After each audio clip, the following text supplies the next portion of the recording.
स्वर्ग के पिता प्रभु जी, हम आपको धन्यवाद देते हैं पिता। अभी तक आपने संभाला परमेश्वर, आपकी भलाइयों के लिए प्रभु हम आपको धन्यवाद देते हैं प्रभु। प्रभु नम्रता से प्रभु हम आपके चरणों में आते हैं पिता। प्रभु आपका वचन है प्रभु, आप हम एक एक से बात करें प्रभु, हम एक एक से आप बात करें प्रभु। प्रभु आपकी आवाज सुनने के लिए हम एक एक को सहायता कर। हमारी हालत, हमारी जरूरत प्रभु केवल आपको मालूम है। प्रभु नम्रता के साथ प्रभु आपके चरणों में आते हैं। पवित्र आत्मा आपका वचन सीखने में प्रभु हम एक एक को आप सहायता करें, हम एक एक को आप सहायता, हम एक एक को आप सिखाए प्रभु। आए के सारी बातों को प्रभु हम आपके हाथ में सौंपते हैं। सरादर महिमा केवल हम आपको देते हैं। प्रार्थना प्रभु यीशु मसीह के नाम से मांगते हैं, आमीन। आज हम लोग परमेश्वर के वचन से जो घटना हम लोग देखेंगे वो है फिलिपियों के पत्री। जब हमने पिछली बार 1 से लेकर 11 तक हमने देखा था, फिलिपियों 1 का 1 से 11 तक हमने देखा था। आज हम लोग कोशिश करेंगे फिलिपियों पहला अध्याय उसका 12 से लेकर, सबसे पहले आप लोग 12 से लेकर 14 तक पढ़ लीजिएगा। आप में से कोई एक फिलिपियों 1 का 12 से लेकर 14।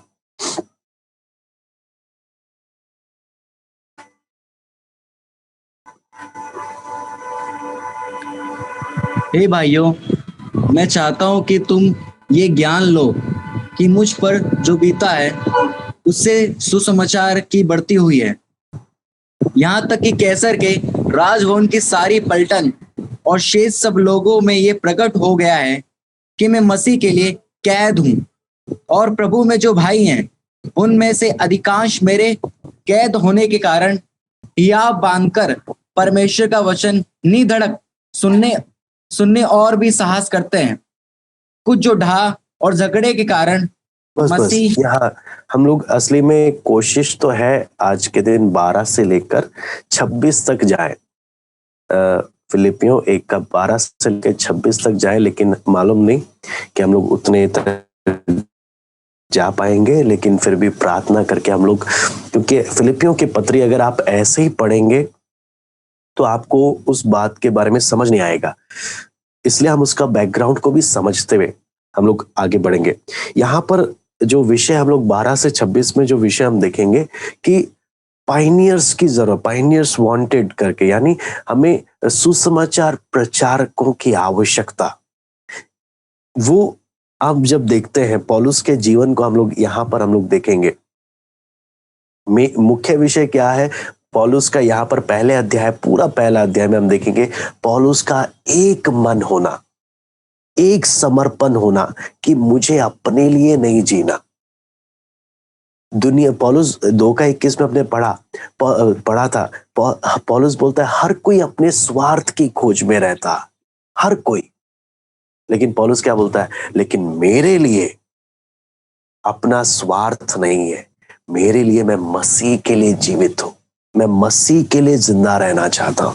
तो यहाँ पर जब हम देखते हैं इस घटना में, हम लोग इस घटना को समझने के लिए हम जब देखेंगे तो सबसे ज्यादा आप देखेंगे पौलुस की एक इच्छा है कि एक मिशनरी बनकर, एक सुसमाचार प्रचारक बनकर रोम में जाकर सुसमाचार का प्रचार करे। इसके बैकग्राउंड का हम समझे, पौलुस का सबसे बड़ा इच्छा क्या है? मैं रोम में जाकर प्रभु का सुसमाचार प्रचार करूं। क्योंकि उस समय अगर आप देखेंगे रोम का जो साम्राज्य था, है ना, उसका मेन गढ़ था रोम। जो पूरी रोमी हुकूमत थी, जो पूरे विश्व भर में सिकंदर सम्राट के बाद, तो उस समय में सबसे जो मेन बेस था, मेन जो गढ़ था, वो रोम था। तो पौलुस चाहता था कि मैं मेन गढ़ में जाकर प्रभु के सुसमाचार का झंडा गाड़ दूं, जिसके द्वारा विश्व भर में, सब जगह में वो प्रभु का सुसमाचार फैले। तो इसलिए जब हम देखते हैं पौलुस रोम को जब मसीह के लिए जीतना चाहता था, तो इसलिए आप पौलुस के आप उस बात को अगर आप देख सकते हैं, प्रेरितों काम 19 का 21 पढ़ लीजिएगा। प्रेरितों काम 19 का 21। इसलिए पॉल अपना एजेंडा बताता है। प्रेरितों के काम 19 का 21 प्रेरितों काम 19 का 21। 21। हाँ जी, हाँ जी।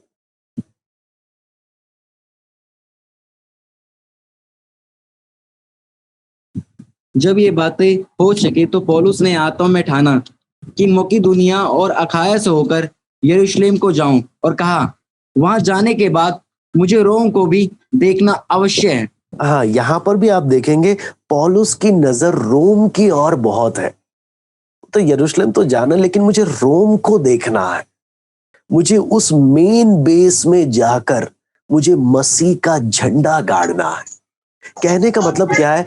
जिसके जीवन में सच में प्रभु का काम होता है, वो प्रभु के बारे में दूसरे को बताए बिना वो रह नहीं पाता। ध्यान रखना, ये एक सबसे बड़ा पहलू है। आपको मालूम है, प्रभु यीशु मसीह स्वर्ग में जाने से पहले अपने सब चेलों को बोलकर गए, जाओ सब जातियों के लोगों को मेरा सुसमाचार बताओ और सबको पिता पुत्र पवित्र आत्मा के नाम से बपतिस्मा दो। ये हर एक का दायित्व बनता है कि मैं उस सुसमाचार को, मैं उस सच्चाई को जो प्रभु ने मुझे दी, मैं दूसरों तक पहुंचाऊं। ये सबकी जिम्मेदारी है। और जो ये काम नहीं करता, वो सीधे सीधे प्रभु की आज्ञा का उल्लंघन कर कर पाप करता है। परमेश्वर ने ये नहीं बोला हर कोई पास्टर बन जाए, लेकिन हाँ, हर कोई मसीह का वो गवाह बन सकता है। जैसे कि एक अंधे व्यक्ति ने बोला, जैसे कि सामरी स्त्री ने बोला, हाँ, जैसे कि हम कई लोगों को हम परमेश्वर के वचन में देख सकते हैं, जिन्होंने जिसके जीवन में प्रभु ने काम किया। अगर वो एक ऐसा व्यक्ति है, वो दूसरे को प्रभु के बारे में बताए बिना रह नहीं सकता। यहां पर हम जब पौलुस के बारे में देखते हैं, परमेश्वर ने पौलुस को अपनी विशेष सेवकाई के लिए चुना। और पौलुस का भी इच्छा क्या है? पौलुस का दिल का भी इच्छा क्या है? मैं जब तक जान है, अपना पूरा ताकत लगाकर मैं मसीह का सुसमाचार सब जगह में लेकर जाऊंगा। और सबसे बड़ा उसका नजर किधर था? रोम की ओर, जहां पर वो प्रभु का झंडा गाड़ना चाहता था। क्योंकि उस समय मैंने बताया, रोम पूरा रोमी हुकूमत का एक सबसे मेन बेस था।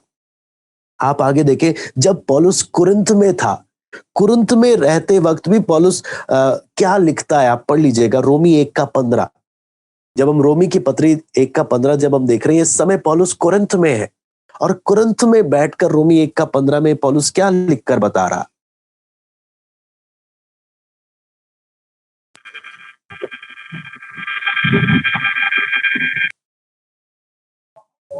पढ़ लीजिएगा, रोमी 1:15।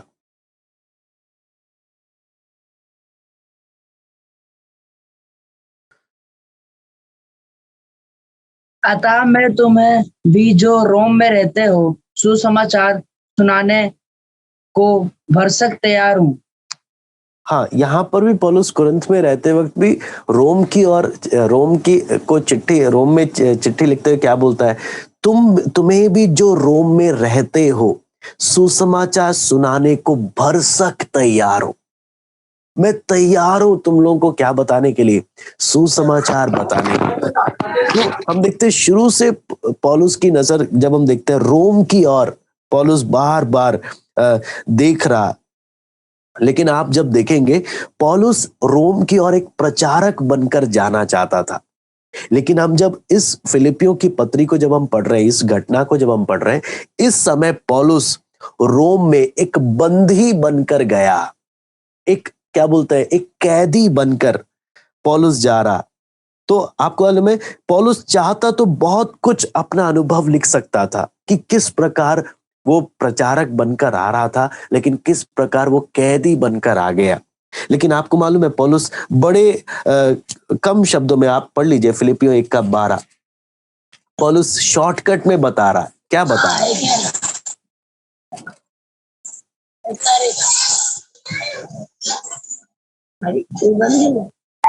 हे भाइयों, मैं चाहता हूँ कि तुम जान लो कि मुझ पर जो बीता है उससे सुसमाचार ही की बढ़ती हुई है। हाँ, यहां पर देखना पौलुस बोल क्या रहा है, हे भाइयों मैं चाहता हूं कि तुम ये जान लो मुझ पर जो बीता है उससे सुसमाचार ही की बढ़ती हुई है। कहने का मतलब मैं आपको बताता हूं, यहाँ पर बहुत सारी बातें हैं।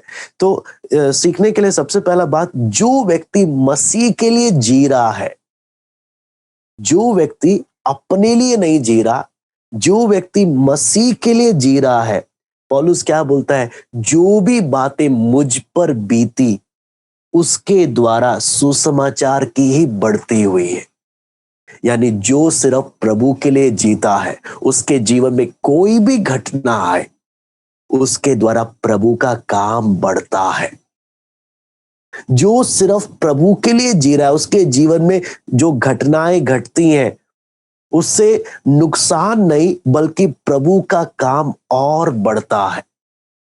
लेकिन अगर मुझे लगता है कि हाँ कोई अच्छा काम नजर नहीं आ रहा, इसका मतलब शायद मैं अपने स्वार्थ के लिए जी रहा हूं। यहां पर जब देखते हैं पौलुस अपने पत्री में लोगों को बता नहीं रहा अपना पूरा अनुभव, पूरा चिट्ठा कि मेरे ऊपर क्या क्या बीता। चाहता तो बता सकता है, लेकिन आप अगर देखेंगे पौलुस के जीवन में क्या क्या बीता, ये जब इतनी सी बात बोल रहा है जो मुझ पर बीती है, क्या क्या बीता है पौलुस के जीवन में। आप अगर प्रेरितों के काम 21वां अध्याय उसका 17 से लेकर उसका 28 का 31 तक अगर आप देखेंगे, प्रेरितों काम 21 का 17 से लेकर 28 का 31, तब आपको समझ में आएगा जब पौलुस बोल रहा है फिलिपियों 1 का 12 में कि जो बातें मुझ पर बीती हैं। नहीं तो आप फिलिपियों की पत्री ऐसे पढ़ के चले जाओगे, अब कुछ तो बीती होगी लेकिन मालूम नहीं क्या बीती। लेकिन जब पौलुस जब बोलता है जो बातें मुझ पर बीती हैं, प्रेरितों के काम में लूका लिखकर बता रहा है कि पौलुस के जीवन में क्या क्या बीता है। हम फिलिपियों की पत्री को और अच्छे से समझ पा रहे हैं कि हाँ देखो पौलुस के जीवन में क्या हुआ। बिना बात में इलीगल रूप से, हाँ बिना बात में पौलुस को मारा गया और यरूशलेम के मंदिर में उसको क्या कर लिया गया, गिरफ्तार कर लिया गया।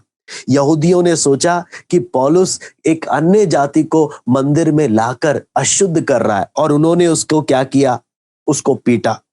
रोमियो ने सोचा कि यह मिस्री कोई आतंकवादी होगा, इसलिए उन्होंने क्या किया, उसको अपने मोस्ट वांटेड लिस्ट में डाल दिया। आप सोचकर देखोगे पौलुस की स्थिति क्या है। पौलुस धार्मिक और सामाजिक षड्यंत्रों का एक क्या बन गया, एक भाग बन गया। इलीगल रूप से, गलत रीति से इसके साथ इतना बुरा हो रहा। अब हमारे साथ जब कुछ गलत होता है बिना कारण से, हमें कैसा लगता है। यहां पर आप पौलुस को जब देखते हैं, पौलुस सिर्फ इतना सा क्या बता रहा है, जो भी बातें मुझ पर बीती उसके द्वारा केवल सुसमाचार की बढ़ती हुई है, केवल प्रभु का काम बढ़ा ही है। कुछ नुकसान नहीं हुआ, कुछ बर्बादी नहीं हुई। मुझे इलीगल रूप से बिना कारण से मारा अच्छे से, हाँ यहूदियों ने मुझे मेरे पे आरोप लगाया और रोमियो ने मुझे गलत दृष्टि से मुझे देखा। सबने मेरे साथ गलत किया। जब लोग आज हमारे साथ गलत करते हैं हम कैसे देखते हैं। अगर आपको मालूम है, अगर हमारे जीवन का एक ही समर्पण है, प्रभु मुझे सिर्फ तेरे लिए जीना है, सिर्फ तेरे लिए जीना। मैं पौलुस क्या बोलता है, जो व्यक्ति इस समर्पण के साथ जीता है उसके जीवन में जो भी घटता है उसके द्वारा प्रभु का काम बढ़ता है।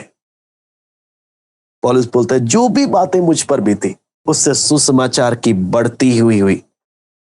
आपको मालूम है पौलुस को जब पकड़कर यहां पर सामाजिक और जब देखते हैं धार्मिक रीति से इस पर आरोप लगकर इसको बुरी तरह मारा, है ना।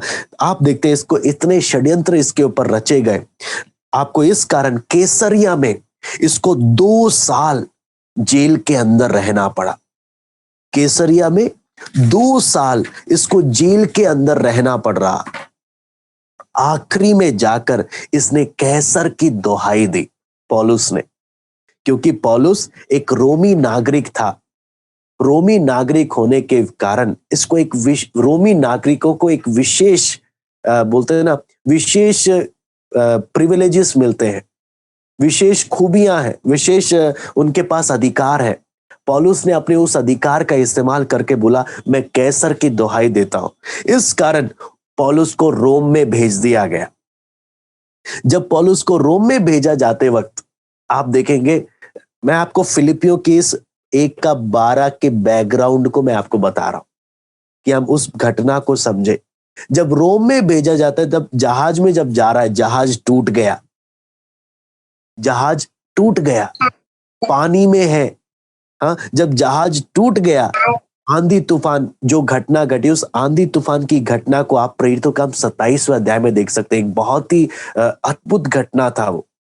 पौलुस का साहस, जब सब लोगों ने हिम्मत तोड़ दिया था, उस समय की घटना को देखते हैं। 3 महीने पौलुस माल्टा के द्वीप में रहा। 3 महीने, 2 साल कैसरिया के जेल में, 3 महीने माल्टा के द्वीप में वो रहा, और फिर जाकर आखिरी में जाकर रोम में पहुंच रहा। तो इससे मैं आपको बता रहा हूं, पौलुस जब ये सारी घटनाओं को जब देख रहा है ना, तो क्या बोल रहा है? 1:12 में सीधा एक कम शब्दों में क्या बता रहा है? जो भी बातें मुझ पर बीती, उन सबके द्वारा केवल प्रभु का काम बढ़ा, सुसमाचार की बढ़ती ही हुई। यहां पर हम जब देखते हैं पौलुस के इस घटना को, पौलुस के इस जीवन को देखकर कि बिना बात से इसको मारा जा रहा है। इस रोम तो जाना चाहता है प्रचार करने के लिए, इस पर बिना बात से इसको मार रहे हैं। हाँ, इसके प्रभु इनके इस पौलुस के जीवन में झूठे आरोप लगने दे रहा है, षड्यंत्रों का के माध्यम बन रहा है। इसको लोग आतंकवादी की नजर से देख रहे हैं। हाँ, कोई इसको धार्मिक मंदिर को अशुद्ध करने वाले नजर से देख रहे हैं, और अच्छे से मार पीट कर इसको जेल में डाला हुआ है। 2 साल जेल में पड़ा हुआ है। फिर उसके बाद जब जा रहा है, तो जहाज में, जिस जहाज में ये जा रहा है, वो जहाज टूट गया। फिर उसके बाद 3 महीने एक टापू में पड़ा हुआ है। बहुत से लोगों को लगेगा पौलुस का जीवन बर्बाद हो गया। पौलुस तो कर क्या रहा है? हाँ, तो अपने जीवन में ये कर क्या रहा है? ये तेरे जीवन में क्या बातें घट रही है? हाँ, आप सोचकर देखिए, बहुतों के लिए पौलुस का एक जीवन एक फेलियर की तरह लोगों को नजर आएगा। लेकिन आपको मालूम है, पौलुस का एक मन होने के कारण पौलुस का क्या नजर था कि सिर्फ और सिर्फ मसीह का सुसमाचार प्रचार हो। मुझे मसीह के लिए जीवन जीना, मुझे मसीह के लिए जीना। वो एक समर्पण के कारण आपको मालूम है, उसे इसलिए पौलुस इस बात का इंतजार नहीं करता था कि परिस्थितियां मेरे लिए अच्छी होनी चाहिए। पौलुस का समर्पण ये होने के कारण कि मुझे मसीह के लिए जीना है, परिस्थितियां कैसी भी हो, मुझे कुछ फर्क नहीं पड़ता। बस उन हर परिस्थितियों के द्वारा बस प्रभु का काम बढ़ना चाहिए। मुझे फर्क नहीं पड़ता मेरे जीवन में क्या घटे, बस उन सब के द्वारा केवल प्रभु का काम बढ़ना चाहिए। वो समर्पण था पौलुस का। आप देख सकते हैं पौलुस के जीवन में।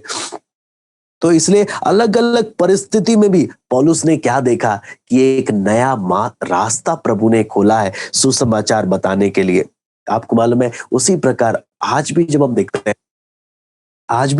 हैं परमेश्वर आज भी अपने लोगों को चाहता है कि वो लोगों के पास प्रभु का सुसमाचार है ना। कई बार हमारे जीवन में परिस्थितियों को लेकर आता है जहां पर हमें एक लोगों को प्रभु का उस सुसमाचार के प्रभु के सुसमाचार को हम बांटें। लेकिन हम करते क्या है उस समय? हमने अगर आप देखेंगे इस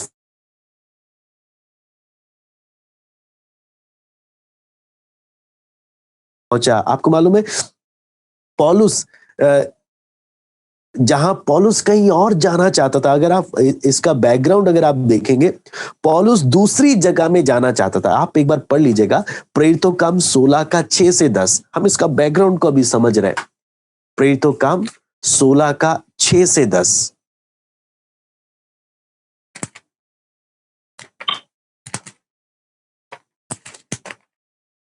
वे फ्रुगिया और गलातिया प्रदेश में से होकर गए क्योंकि पवित्र आत्मा ने उन्हें एशिया में वचन सुनाने से मना किया। उन्होंने मूसिया के निकट पहुंचकर बितूनिया में जाना चाहा, परंतु यीशु के आत्मा ने उन्हें जाने न दिया। त्रोआस में आए, वहां पौलुस ने रात को एक दर्शन देखा कि एक मकीदुनी पुरुष खड़ा हुआ, उससे विनती करके कह रहा है, पार उतरकर मकीदुनिया में आ और हमारी सहायता कर। उसके यह दर्शन देखते ही हमने तुरंत मकीदुनिया जाना चाहा, यह समझकर कि परमेश्वर ने हमें उन्हें सुसमाचार सुनाने के लिए बुलाया है। हाँ, यहाँ पर आप देखना पौलुस क्या बोलता है, वे फुर्गिया, प्रेरितों का में लूका लिख रहा है, वे फुर्गिया और गलातिया प्रदेशों में से होकर गए क्योंकि पवित्र आत्मा ने उन्हें एशिया में वचन सुनाने से मना किया। पवित्र आत्मा ने, ध्यान रखना, पवित्र आत्मा ने उन्हें एशिया में वचन सुनाने से मना किया। पौलुस एशिया में जाना चाहता था वचन बताने के लिए। आपको मालूम है, पौलुस का एक मन होने के कारण, पौलुस की इच्छा है मुझे सबको बताना है, लेकिन कई बार जब लोग तैयार नहीं होते, परमेश्वर का आत्मा रोक देता है, इधर नहीं बताना, इधर ज्यादा जरूरत नहीं है, ज्यादा जरूरत दूसरी जगह में है। इसलिए हमने देखा पवित्र आत्मा पौलुस को रोक रहा है कि एशिया में अभी नहीं जाना वचन सुनाने के लिए। और यहां पर देखते हैं, फिर उन्होंने मूसिया के निकट पहुंचकर बितूनिया में जाना चाहा, परंतु यीशु के आत्मा ने उन्हें जाने ना दिया। बार बार आप यहां पर हम मालूम है, पूर्वी एशिया में पौलुस सुसमाचार लेकर जाना चाह रहा था, लेकिन परमेश्वर ने बार बार उसको रोका और उसको यूरोप में प्रभु लेकर गया, यानी सीधा पश्चिमी दिशा की और पूर्वी दिशा की और एशिया की और पौलुस जाना चाहता था। पवित्र आत्मा किधर लेकर गया? पश्चिमी यूरोप की ओर पवित्र आत्मा उसे लेकर गया। इससे हम क्या चीज समझ सकते हैं कि अगर परमेश्वर पौलुस को उसकी मर्जी करने देता तो नतीजा कुछ और ही होता। आपको मालूम है क्यों एक मन होने की जरूरत है, क्यों हमारा एक समर्पण होने का जरूरत है? पवित्र आत्मा प्रभु के सामने, प्रभु जहां मैं चाहता हूं, जैसा मैं चाहता हूं प्रभु, ऐसा मेरे जीवन में नहीं, प्रभु जैसा तू चाहता है ऐसा मेरे जीवन में काम हो। आप समझना, पौलुस का समर्पण के कारण परमेश्वर का आत्मा रोक रहा है। पौलुस का वो समर्पण के कारण पौलुस ने अपने आप को परमेश्वर को ऐसा फ्रीडम दे दिया अपने जीवन में कि पवित्र आत्मा खुलकर आकर जहां परमेश्वर नहीं चाहता पौलुस को रोक रहा है, नहीं इधर नहीं जाना। क्या हमारे जीवन में परमेश्वर को ऐसा फ्रीडम है कि प्रभु जो तू नहीं चाहता अगर मैं उधर जाऊं, प्रभु तू मुझे रोक देना ताकि मेरी इच्छा पूरी ना हो, प्रभु तेरी इच्छा पूरी हो। या आपको मालूम है ऐसा फ्रीडम किन लोगों के जीवन में मिलता है? जो लोग जितना प्रभु का वचन जानते हैं उसके अनुसार जीने का पूरा समर्पण रखते हैं, अपनी मनमर्जी 1% नहीं दिखाते। ऐसों के जीवन में जब वो प्रभु का काम लेकर प्रभु के लिए जीते वक्त जब कहीं जाते हैं, पर परमेश्वर का आत्मा खुलकर फ्रीडम के साथ, अगर कहीं नहीं जाना पवित्र आत्मा उन्हें रोक देता था, नहीं इधर नहीं जाना करके। लेकिन जो लोग परमेश्वर का वचन उन्हें मालूम है फिर भी उस वचन के अनुसार जो चलते नहीं, पवित्र आत्मा उनके जीवन में फ्रीडम से काम नहीं करता। पता होता तेरी मर्जी, फिर क्योंकि तू मेरे लिखित वचन को ही मानने को तैयार नहीं है, तुझे स्पेशल मैं क्यों रोकूं? जो व्यक्ति परमेश्वर के उस समर्पण के साथ रहता, प्रभु उसको मदद करता है कहां पर जाना है कहां पर नहीं जाना।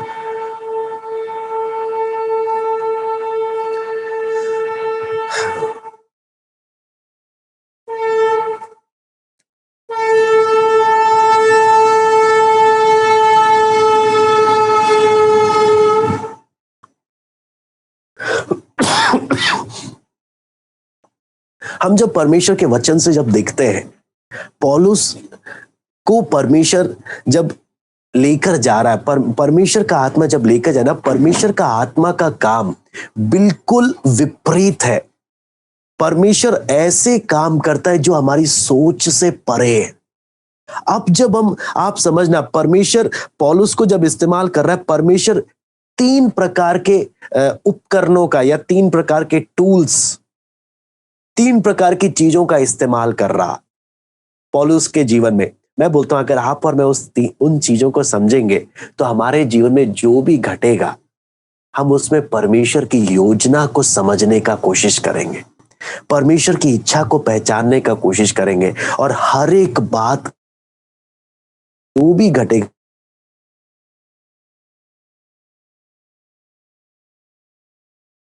हम इन 3 जो उपकरण है, परमेश्वर जो 3 उपकरण जो इस्तेमाल करने जा रहा है, उसमें मैं आपके सामने अपने सुसमाचार के लिए पौलुस को इस्तेमाल करने के लिए 3 कौन कौन से उपकरण है उसके लिए आप देख सकते हैं। सबसे पहला, पौलुस के हाथों में लगी हथकड़ी। परमेश्वर पौलुस के हाथ में हथकड़ी डाल रहा है। क्या एक बंदी बनना, हथकड़ी बनना, क्या इसके द्वारा क्या परमेश्वर की इच्छा पूरी हो सकती है? परमेश्वर बोलता है मैं इसके द्वारा अपनी इच्छा पूरी कराऊंगा। पौलुस के हाथ में लगी हथकड़ी या जंजीर, परमेश्वर उसे अपने महिमा के लिए इस्तेमाल करने जा रहा। आप देखेंगे पौलुस के जीवन में 1 का 12 से 14 में हम लोग पढ़ेंगे हथकड़ी का इस्तेमाल प्रभु कैसे कर रहा है, उस जंजीरों का इस्तेमाल प्रभु अपनी सेवकाई के लिए कैसे कर रहा है। फिर क्रिटिक्स या पौलुस के विरोधियों का इस्तेमाल प्रभु अपने सुसमाचार के लिए कैसे कर रहा। तीसरा, पौलुस के जीवन में आने वाली परिस्थितियां, उसके द्वारा प्रभु कैसे सुसमाचार का कार्य फैला रहा। तीनों माध्यम आप देखेंगे, आपको समझ में आएगा। अगर आप देखेंगे, जिस परमेश्वर ने मूसा की लाठी का इस्तेमाल किया अपने महान काम के लिए, एक साधारण सी लाठी का इस्तेमाल, जिस परमेश्वर ने गिदोन के पास उन घड़ों का इस्तेमाल किया, हाँ, उसके द्वारा अद्भुत काम किया, जिस परमेश्वर ने दाऊद के गोफन का इस्तेमाल किया, आप देखेंगे वही परमेश्वर आज पौलुस के जीवन में पौलुस के हथकड़ियों का इस्तेमाल कर रहा, पौलुस के हाथ में लगी जंजीरों का इस्तेमाल कर रहा अपनी महिमा के लिए। कहने का मतलब कि जंजीर क्या है? जहां नहीं जाना चाहते वहां लेकर जा रहे, और जहां जाना चाहते वहां नहीं जा पा रहे। इससे क्या चीज मालूम चलता है? मेरे जीवन में अगर परमेश्वर जहां मैं जाना चाहता हूं, अगर प्रभु मेरे जीवन में उस दरवाजे को बंद कर रहा कि वहां नहीं जाना करके, वो मेरे लिए बहुत आशीष है, वो परमेश्वर के काम के लिए बहुत आशीष है। अगर प्रभु मुझे जिधर ले जाना चाहता है मैं उधर जाने के लिए समर्पित हूं। आप अगर देखेंगे पौलुस के इस घटना के बारे में, इसको समझने के लिए आप पढ़ लीजिए 2 तीमुथियुस 2 का 9। 2 तीमुथियुस 2 का 9।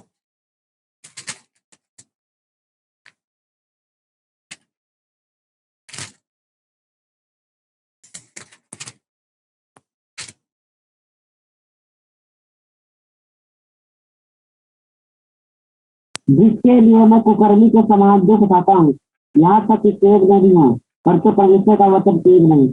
हाँ, यहां पर आप देखना पौलुस बोल क्या रहा है कि जिसके लिए मैं कुकर्मी के समान दुख उठाता हूं। कुकर्मी यानी जिन लोगों को गलत काम करने के कारण मार कर जब दुख देते हैं, पौलुस बोलता है मुझे कुकर्मियों के समान मुझे दुख दिया जा रहा है, कुकर्मियों के समान मुझे दुख दिया जा रहा है, यहां तक कि मैं कैद भी हूं। लेकिन बोलता क्या है? परंतु परमेश्वर का वचन कैद नहीं है। मैं कैद, मुझे तो इन्होंने कैद कर दिया, लेकिन परमेश्वर का वचन कैद नहीं। आपको मालूम है फिलिपियों की पत्री पौलुस जेल में बैठकर पौलुस लिख रहा है, बोलता मैं तो कैद हूं लेकिन परमेश्वर का वचन कैद नहीं। इससे हम क्या चीज समझ सकते हैं? बेशक रोमियो ने इसके हाथ में हथकड़ी या जंजीर बांधी हुई है, लेकिन असली में पौलुस क्या बोलता है, मैं तो प्रभु के काम के लिए अब भी आजाद हूं। मैं प्रभु के काम के लिए अब भी आजाद हूं। इसलिए आपको मालूम है, ये उसके हाथ में हथकड़ी लगी है, कुकर्मियों के समान इसे दुख दिया जा रहा है। वो इसके कारण दुखी नहीं है, शिकायत नहीं कर रहा, बल्कि आप पौलुस को देख रहे हैं कि वो इन हथकड़ियों को भी प्रभु को समर्पित कर रहा, कि प्रभु इसके द्वारा भी तेरा नाम ऊंचा हो, तेरी सेवकाई हो। कहने का मतलब क्या है, पौलुस के आप जीवन को आप देखें, जो भी घटना इसके जीवन में हो रही है, ये उन सभी बाधाओं को प्रभु के लिए समर्पित कर रहा, कि प्रभु इसके द्वारा भी प्रभु तेरी महिमा हो। पौलुस चाहता तो कितना बुड़बुड़ा सकता है, लेकिन पौलुस दुख की अवस्था में कुकर्मियों के समान जब दुख दिया जा रहा, उस अवस्था में भी जब जंजीरों से जकड़ा हुआ है, तब भी क्या, इन जंजीरों के प्रति शिकायत करने के बजाय, मैंने कोई गलती नहीं किया, अपनी क्या बोलते हैं, अपने इनोसेंस को, अपने क्या बोलते हैं, मैं निर्दोष हूं कर कर उस बात के विषय में वाद विवाद करने के बजाय पौलुस कर क्या रहा है, प्रभु इस जंजीर को भी प्रभु मैं तुझे अर्पित करता हूं। प्रभु इसके द्वारा भी प्रभु तेरी महिमा। आपको मालूम है, जब आप और मैं फिलिपियों की पत्री पढ़ रहे हैं, हम बड़े आसानी से घर में बैठकर आराम से पढ़ रहे हैं, लेकिन पौलुस जब इस पत्री को लिख रहा है, जंजीर से बंधा हुआ है, जेल में बैठा है, लेकिन क्या बोलता है, प्रभु का आनंद और शांति तुम्हें मिले। दुख मुझे हो रहा है, शांति और आनंद शायद मुझे चाहिए, लेकिन मैं तो पहले ही आनंद से भरा हुआ हूं। तुम्हें भी क्या मिले, आनंद मिले। यहां पर अब देखते हैं, परमेश्वर ने पौलुस की प्रार्थना का जवाब दिया और प्रभु ने इस जंजीरों का इस्तेमाल किया कि खोए हुए लोग पौलुस से मिल सके। हाँ, आपको मालूम है, हर 24 घंटों में जब हम देखते हैं, यहां पर जब हम इसके बैकग्राउंड को भी जब हम देखते हैं, कि 2400 घंटे पौलुस के साथ सिपाहियों को नियुक्त किया गया था, कि 2400 घंटे सिपाही लोगों को पौलुस के साथ रहना, और हर 6 घंटे में शिफ्ट बदलता था। आप समझना, बैकग्राउंड को आप समझना, हर 6 घंटे में शिफ्ट बदलता था। तो इसलिए आप समझ सकते हो, कम से कम हर 4 बंदों से पौलुस, हाँ, कम से कम हर रोज नए 4 बंदों को पौलुस, नए 4 सिपाहियों को पौलुस वचन बताने का पौलुस को मौका मिला। आप इस बैकग्राउंड को समझना, प्रचारक के रूप में जाना चाह रहा था, बंदी बनकर गया, लेकिन बंदी बनकर भी उसने क्या किया, 2400 घंटे जो सिपाही इसके साथ थे ना, हाँ, ये नहीं कि मैं सिपाही को वचन बताऊंगा मुझे मार पड़ेगी, अरे मैंने तो पहले ही मैं अपने लिए मर गया, मैं प्रभु के लिए जी रहा हूं, मुझे जहां भी रखोगे मेरे मुंह से केवल प्रभु का सुसमाचार ही निकलेगा। सच में जिसके जीवन में प्रभु का सुसमाचार अंदर तक काम किया है ना, उसका जीवन कैसा हो जाता है, वो कितना प्रभु के लिए समर्पित हो जाता है। आप उस घटना को समझ के, उस बात को आप समझ कर देखें। हर एक दिन में जब शिफ्ट जब चेंज होते हैं, 6 घंटे में जब शिफ्ट चेंज होते हैं, कम से कम 4 सिपाहियों को हर रोज पौलुस वचन बता रहा है। इसलिए आप देखेंगे आगे पौलुस जब कुछ बातों को बताता है, हमें तब समझ में आएगा कि आप सोच कर देखिए कि पौलुस बिना रुके प्रार्थना किया करता था। तो सिपाही लोग जो इसके साथ हर समय रहते थे, वो पौलुस को प्रार्थना करते हुए देखते होंगे, क्योंकि पौलुस क्या बोलता है, बिना रुके प्रार्थना करते रहो।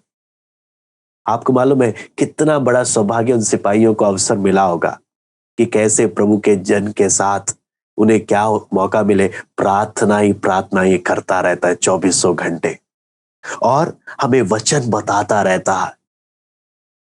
समझकर हम इसको पहरा देते हैं, लेकिन ये तो हम में ही क्या कर रहा है, प्रभु का सुसमाचार बता रहा है।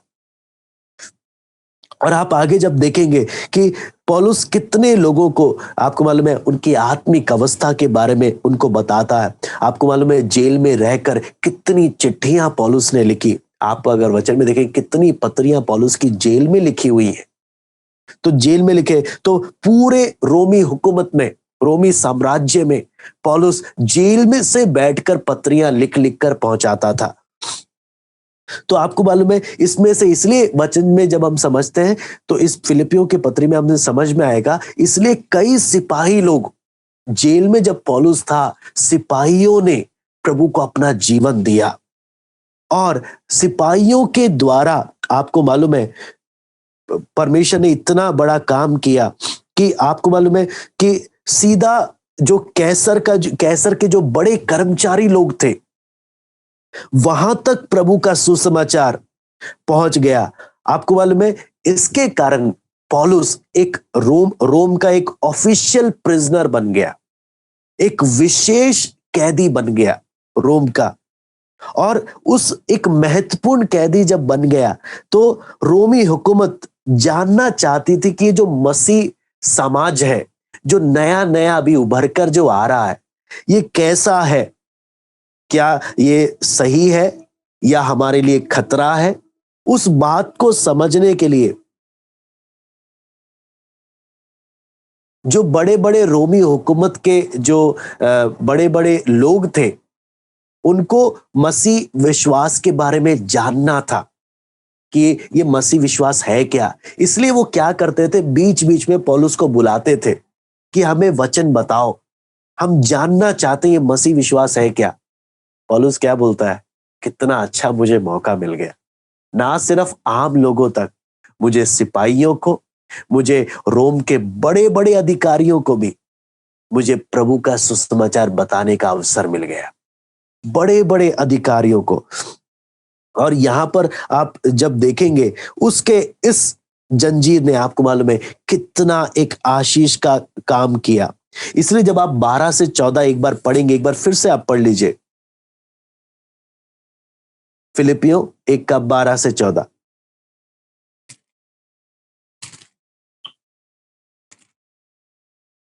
हे भाइयों, मैं चाहता हूं कि तुम ये जान लो कि मुझ पर जो बीता है उससे सुसमाचार ही की बढ़ती हुई है। यहाँ तक कि केसर के राजभवन की सारी पलटन और शेष सब लोगों में यह प्रकट हो गया है कि मैं मसीह के लिए कैद हूँ और प्रभु हाँ में यहां तक, जो भाई और प्रभु में यहां जो पर आप भाई देखना, हैं। हाँ बस बस, यहां पर हम देखना पौलुस क्या बोलता है, जो भी बातें मुझ पर बीती उसके द्वारा सुसमाचार बढ़ते, यहां तक कि कैसर जो रोम का बड़ा सम्राट है ना, उसके राजभवन की सारी पलटन। आप सोचकर देखना, पौलुस ने कैसर के राजभवन की सारी पलटन को अपने किस्में ले लिया, अपने वचन सुसमाचार बताने के लिए खींच लिया। बोलता है सारी पलटन और शेष सब बाकी जो अगर जो बच भी गए, उन सब लोगों में यह बात प्रकट हो गया कि मैं मसीह के लिए कैद हूं।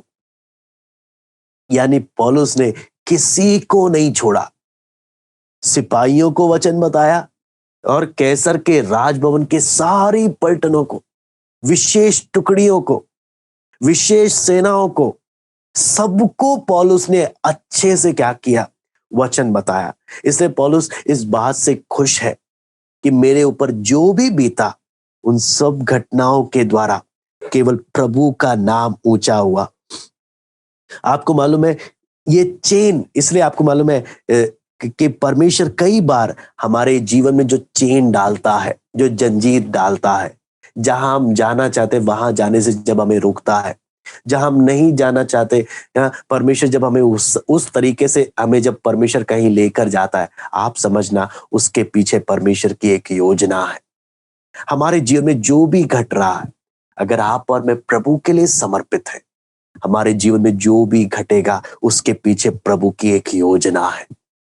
पौलुस ने क्या किया, उसके हाथ में जब जंजीर लगी, बिना बात से मारकर जेल में डाला गया, उसने क्या किया, उन जंजीरों को ही प्रभु को समर्पित कर दिया। प्रभु इसके द्वारा भी प्रभु तेरी महिमा हो, प्रभु तेरा सुसमाचार फैले। आपको मालूम है सुसन्ना वेस्ली करके बहुत ही एक प्रसिद्ध एक स्त्री थी जिसके 19 बच्चे थे और उन 19 बच्चों में उसने सोचा मैं प्रभु के लिए कैसे जीऊं।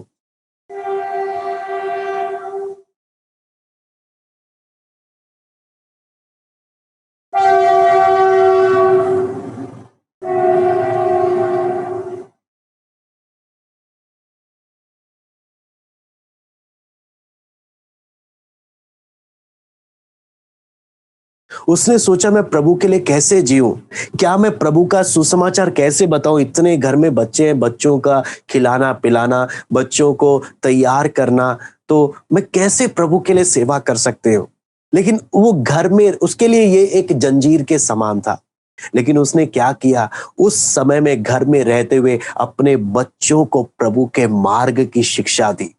और उन सुसन्ना वेस्ली के बच्चों में ही जॉन वेस्ली और चार्ल्स वेस्ली कर कर एक दो ऐसे प्रभु के दास निकलकर खड़े हुए जिन्होंने पूरे ब्रिटिश एम्पायर को हिलाकर रख दिया। आप समझना, सुसन्ना वेस्ली ने सोचा मेरे हाथ में जंजीर है, मैं कैसे प्रभु के लिए करूं। लेकिन उस जंजीर को उसने प्रभु के अपने बच्चों को ही उसने ऐसा तैयार किया प्रभु के लिए कि वो बच्चे जब बड़े हुए उन्होंने पूरे ब्रिटिश एम्पायर को प्रभु के लिए हिला डाला। इतना प्रभु के सामर्थ्य से उन्होंने परमेश्वर का काम किया। ऐसी आपको मालूम है एक फैनी क्रॉस्बी कर एक लड़की थी, तो एक उसका बचपन में ही उसके बचपन में एक डॉक्टर के द्वारा एक गलत दवाई डालने के द्वारा उसकी आंखें चले गई, अंधी हो गई बचपन में ही। तो वो बोली मैं प्रभु के लिए कैसे जीऊं, मैं तो अंधी हूं।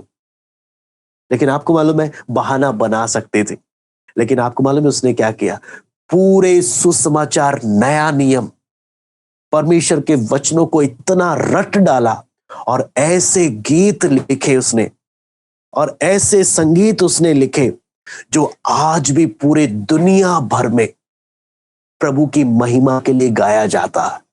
आज भी पूरे दुनिया भर में। कौन? एक जन्म से अंधी लड़की। जो भी रुकावटें हैं, मैं बोलता हूं वो अंधी हो गई तो ये नहीं बोला कि मैं वचन नहीं पढ़ सकती, मैं कुछ नहीं कर सकती, प्रभु ने मेरे जीवन में क्यों ऐसा होने दिया, प्रभु ने क्यों मुझे अंधा होने दिया, प्रभु क्या मुझसे प्यार नहीं करता। मैं आपको बोलता हूं जो प्रभु के लिए जीना चाहता है उसके जीवन की हर एक परिस्थिति के द्वारा भी प्रभु बहुत बड़ी आशीष का कारण बना देता है उसके जीवन में। आप सोचे पौलुस एक जेल में बैठा है, लेकिन जेल में बैठे हुए उसने कितनी पत्रियां लिख दी। हाँ, कैसर के राजभवन के पूरी पलटन को प्रभु के सुसमाचार को बता दिया, कैदियों को विश्वास में लेकर आ गया, वो सिपाहियों को विश्वास में लेकर आ गया। सुसन्ना वेस्ली के बारे में हमने देखा, वो भी क्या थी, इतने बच्चे हैं घर में, कैसे मैं बाहर जाकर वचन बताऊं। उसने क्या किया, मैं घर में हूं तो क्या, मैं घर में ही अपने बच्चों को प्रभु के लिए ऐसा तैयार करूंगी कि ये जाकर प्रभु के लिए जीवन बिताएं, प्रभु के लिए सेवा करें। और जॉन वेस्ली, चार्ल्स वेस्ली उन बच्चों में से दो जन थे जिन्होंने पूरे ब्रिटिश एम्पायर को हिला दिया, पूरे ब्रिटिश एम्पायर को हिला दिया। आप देखेंगे यहां पर फैनी क्रॉस्बी के बारे में मैंने आपको बताया, जन्म से अंधी हो गई, बहाना बना सकती थी कि प्रभु तूने मेरे साथ ऐसा क्यों किया।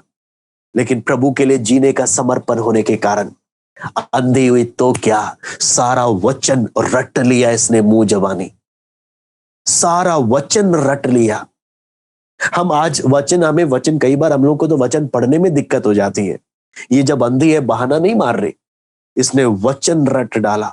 और आपको मालूम है ऐसे गीत लिखे, बड़े बड़े राष्ट्रपति, प्रधानमंत्री, बड़े बड़े मंत्री सौभाग्य समझते थे इस फैनी क्रॉस्बी के साथ कुछ समय अगर चलने का मौका मिल जाए तो। इतना प्रभु की महिमा के लिए प्रभु ने उसे इस्तेमाल किया। कहने का मतलब क्या है, अगर आपका एक मन है, आपका हमारा एक मन का समर्पण है, प्रभु जीना है तो सिर्फ तेरे लिए। दुनिया तो जीती है अपने स्वार्थ के लिए, प्रभु जब हमने तुझे जीवन दिया प्रभु अपने स्वार्थ के लिए नहीं, प्रभु केवल तेरे लिए।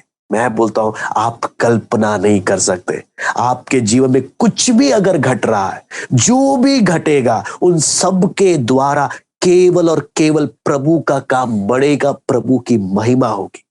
लेकिन बस इतना ध्यान देना, मेरा समर्पण नकली नहीं होना चाहिए, फर्जी नहीं होना चाहिए, केवल इतना मुझे प्रभु के लिए जीना है, अपने स्वार्थ के लिए नहीं।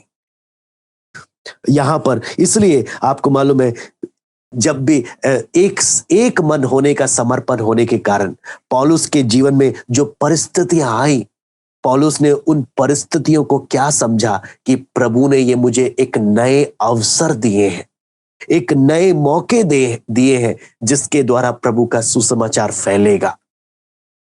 इसलिए पौलुस आनंद से भरा हुआ था। किस बात के लिए? कि अब देखने में मजा आएगा प्रभु अब क्या करने जा रहा। वो इस बात के लिए शिकायत नहीं कर रहा था कि प्रभु ने क्या नहीं किया, वो इस बात से आनंदित था कि प्रभु अब क्या करने जा रहा। इसलिए आपको मालूम है पौलुस के इस जंजीर के कारण कितने खोए हुए लोग विश्वास में आए। आप अगर फिलिपियों 1:14 एक बार पढ़ लीजिए, फिलिपियों 1:14।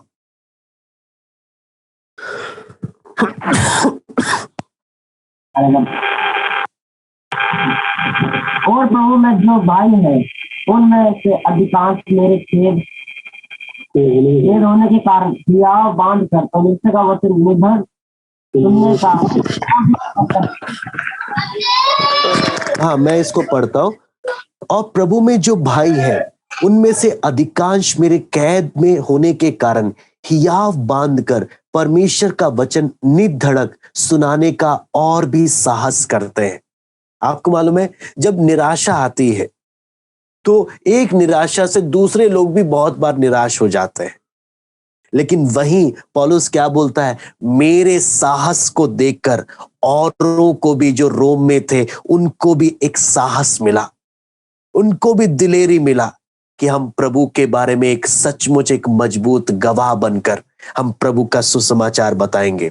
आपको मालूम है, इसलिए आज हम ज्यादा नहीं, आज के समय में अब हमारे पास समय उतना नहीं है आगे का घटना देखने के लिए, लेकिन मैं उम्मीद करता हूं 12, 13, 14 इस 3 आयत का बैकग्राउंड को हमने देखा और हमने देखा इससे जो प्रभु के लिए जीता है उसके जीवन में जो भी घटता है उसके द्वारा प्रभु का महान काम ही होता है। लेकिन सिर्फ एक शर्त है, अपने स्वार्थ के लिए नहीं, प्रभु के लिए जीने का समर्पण होना चाहिए। आइए हम प्रार्थना करते हैं। स्वर्गीय पिता प्रभु जी, हम आपको धन्यवाद देते हैं प्रभु, आपका वचन जो हमने सीखा प्रभु पिता, आपसे विनती प्रार्थना करते हैं प्रभु, हमें एक प्रभु अपने लिए नहीं प्रभु, आपके लिए जीवन बिताने वाले व्यक्ति बने। दुनिया तो अपने स्वार्थ की खोज में रहती है, लेकिन प्रभु जो आपने हमारे जीवन में काम किया प्रभु, हम अपने लिए नहीं प्रभु, तेरे लिए जीने वाले बने। हमारे जीवन में आने वाली हर एक घटनाओं के लिए प्रभु केवल आपको धन्यवाद देने के लिए प्रभु हमें सहायता। हम एक से बात कर धन्यवाद देते प्रभु आज की संगति के लिए। सरादर महिमा केवल हम आपको देते प्रार्थना प्रभु यीशु मसीह के नाम से मांगते हैं, आमीन। प्रभु आप सबको आशीष दे।